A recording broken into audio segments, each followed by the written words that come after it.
Hey guys, I was asked to do a little Tuesday video, so here we go. Let's take a look at her. And her passive first. When a Ghostfort piece retreats, you inflict 3 stacks of poison on a random enemy piece. Her Ultimo says that it can respawn. When it dies, it respawns. Then also, when it dies, it summons 2 random level 1 Ghostfort pieces. Alright, now we can hop into battle and I will explain things further here. There we go, this is a Ghostfort piece. Whenever one of those pieces would die, then Tuesday would inflict 3 stacks of poison onto an enemy. Now what makes this very effective is that once this guy dies here, this Ghostfort piece, it summons another Ghostfort piece. And when this Ghostfort piece dies, guess what happens? Tuesday inflicts 3 more stacks of poison onto the enemy. So if you pick Tuesday, you want to get your hands onto as many Ghostfort pieces as possible, especially those who, when they die, they spawn another Ghostfort piece. That would be splendid. That way you make Tuesday spread as much poison as you possibly can, and that is of course, if you play Tuesday, what you want to aim for. Never forget to buy the reward. We don't have a Ghostfort piece, we can reroll once and that's about it. If we would reroll one more time, we wouldn't have enough coins anymore to buy another piece, and this is the big issue, or at least what can turn into a big issue when you play Tuesday, and that is that you are reliant on the RNG of finding Ghostfort pieces, not only in general but also to level them up. This guy is a 2/2 body that summons one. If we will never find him again, we cannot level him up. He will turn useless once a few turns pass. You know what I mean? He's already not too strong to begin with. So yeah, the enemy is not strong here, but you see, yeah, no, you can't see it now. The enemy is too weak for now. I will showcase this later. Here we go. After the purchase of a piece with a retreat effect, which we're all about, retreat and summon a Sotiki. So this one is a Ghostfort piece and it will summon, I think it is another Ghostfort piece. Since we get this for free, let's try it out. Grab your reward. Now your Ultimo comes alive.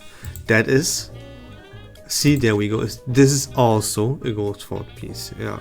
Now after the summon of this piece, grant +3/+1 permanently to all of those pieces. It is usually not something you should go for. They are too weak, they die too fast. Focus on this Ultimo sticker right here. Last night, that is a revive. So when this dies, it spawns again. And also when it dies, it summons 2 Ghostfort pieces. So with this alone, this is already 4 times the effect, because you see, when it dies, it summons 2 Ghostfort pieces. Itself is a Ghostfort piece, that's 3. Plus, when it dies, it respawns. That is another Ghostfort piece. And when it dies, it spawns 2 again, you know, and this is like a constant cycle of Ghostfort pieces dying. That makes Tuesday spread her poison like crazy. What you have to, of course, keep in mind is that you always want to put her Ultimo at the very beginning, and you need at least 2 spaces behind the crocodile so that it actually can spawn the 2 Ghostfort pieces. And you have to have an additional space because it will respawn. Alright? So that is what you definitely have to keep in mind. Now let's see and keep re-rolling if we get more Ghostfort pieces. This one here. After an allied Ghostfort piece dies, this piece gains +2 attack, +1 HP. Unfortunately, this is just for one round. It is not permanent. That is a little bit unfortunate for this piece. But now, I hope the enemies are strong enough now to really showcase what is actually happening. Here you see this guy dies, he spawns another one. Tuesday spreads poison. This guy that summoned spawns poison, you know. You see our crocodile spawn 2 pieces and it respawned. And now you see how many Ghostfort pieces are constantly joining the field and constantly dying. And for every single one of those pieces, Tuesday spreads her poison, which is absolutely incredible. Again, what you have to keep in mind, and the mistake you can't make, is fill the board up too much. You need to leave space, especially in the lane where the crocodile is, so that it can respawn and so that it can summon the 2 pieces. So leave 3 spaces for this crocodile, like, open.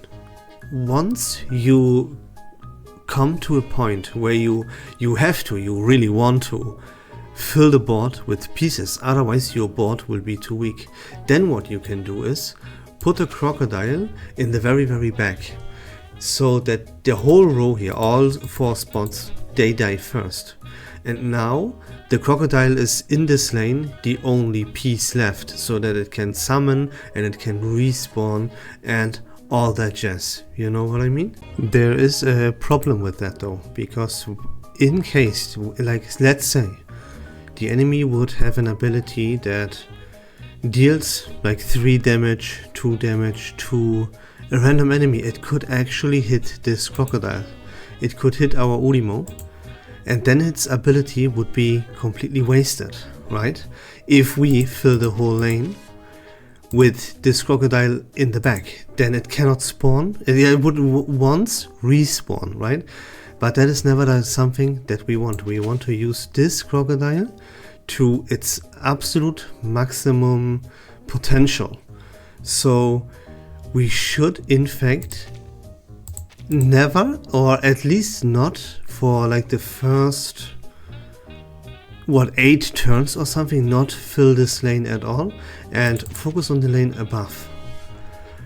And you can see that our monster dog, we, as I explained earlier, have this problem of we have to find Ghostfort pieces, a lot of them, and we're not gonna find a lot of them because we are bound to pray for RNG. You know, this piece here, for example, this is a Ghostfort piece, but putting this up now on turn 4, moving into turn 5, is already a little bit late, as this only grows when we purchase Ghostfort pieces, and we're not gonna find a lot of those, and we already purchased a bunch. So I will not save this for next turn and just go ahead and play the battle out here. After the purchase of a piece, this will happen next turn. Then we're gonna spawn another one of those and they gonna buff each other. Unfortunately, they don't buff a lot of HP, so yeah, focus if possible on other Ghostfort pieces. Ghostfort pieces that summon more once they get KO'd. And here we go. Now let's see this crocodile in action.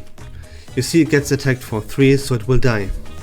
That means it will spawn 2, boom, right? And Sotheby, see, Sotheby spawned her poison once this Ghostfort piece died. Then this Ghostfort piece, this crocodile, spawns 2 other Ghostfort pieces. For each one of those, Tuesday will spread poison. Then the crocodile dies again, Tuesday spreads poison.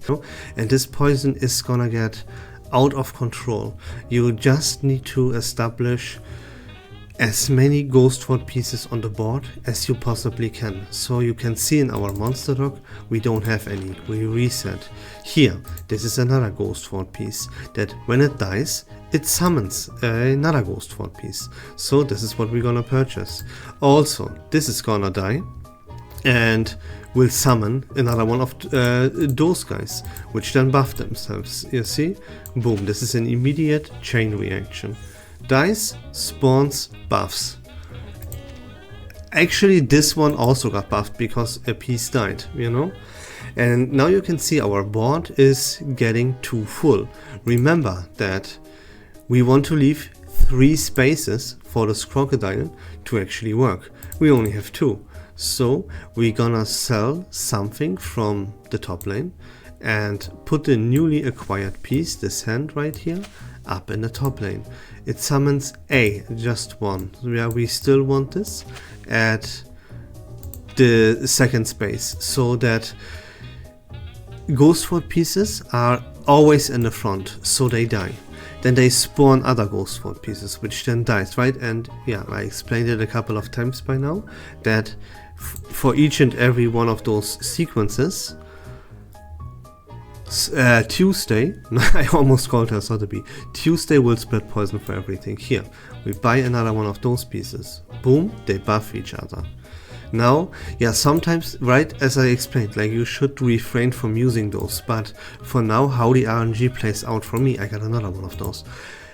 I play around them now, because the RNG tells me to do exactly that, so I'm kind of forced to do it here. Boom. Now we can upgrade this next round. We can buy another one of those. So this is the time where we're gonna save. And now here again. Piece dies, Sotheby poisons. Spawns another piece. That piece dies, Sotheby poisons. Right here, boom. Spawned, the crocodile died, spawned 2, spawned another crocodile.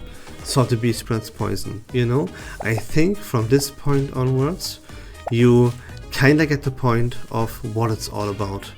Buy Ghostfort pieces that when they die, spawn another Ghostfort piece. Leave space for your crocodile. And that's pretty much all there is to it. This is called Tongue of Deception. And after you summon a Ghostfort piece, you grant this Ghostfort piece +4/+4. You can level this up. On level 2 it's +8/+8, and on level 3 it's +12/+12. And you can see, this is what you need in order for your Ghostfort pieces to become stronger when it comes to their bodies, right? And remember that whenever you summon a Ghostfort piece, that piece gets +8/+8 or +4/+4, however high you manage to level this Tongue of Deception up. And when these Ghostfort pieces die, like let's take the lantern for example, or a crocodile, right? Crocodile dies, it spawns 2 random or even 3 on level 3 Ghostfort pieces. All of these Ghostfort pieces that this crocodile summons every single turn, they get +4/+4, +8/+8, +12/+12, you know what I mean? And if you summon like 3 pieces, like the lantern is, right? All 3 of these pieces, each individual piece of those, gets +4/+4, +8/+8. This is how Ghostfort becomes ridiculous. But as you can see with Tuesday, the problem is you are inconsistent. You have to find this piece actually in order for the Ghostfort strategy to work. And let me show you another trainer that synergizes also around these Ghostfort pieces. That is Isolde. Now, Isolde is more consistent because of her passive ability that says your monster dock always includes 1 Ghostfort piece on refresh. So every single turn you will have guaranteed a Ghostfort piece in your monster dock to buy. And every time you refresh the monster dock, you also are guaranteed to have a Ghostfort in there, a Ghostfort piece in there. And you know how this drastically increases your chance to find the Tongue of Deception that I just showed you, right? Because the Tongue of Deception is also a Ghostfort piece. And then here, her bird is kind of the ability from Tuesday to spread poison. It's a little bit worse, of course, but it kind of does the same thing. And that whenever a Ghostfort piece of yours dies, it deals 3 damage to a random enemy. And this passive ability here from Isolde, that is the reason as to why you should play, if you plan to play Ghostfort, you should play it with Isolde. Right? Because you want to find this Tongue of Deception. And Isolde makes this just much more likely. And that's about it. That's about Tuesday, guys. I hope this was fun and informative. If you like Reverse 1999 content in general, please consider leaving a follow on my channel. I would really appreciate that. But until next time, don't forget to join the Discord server, link to that in the description down below. Take care of yourselves, have a great day, and we love this game.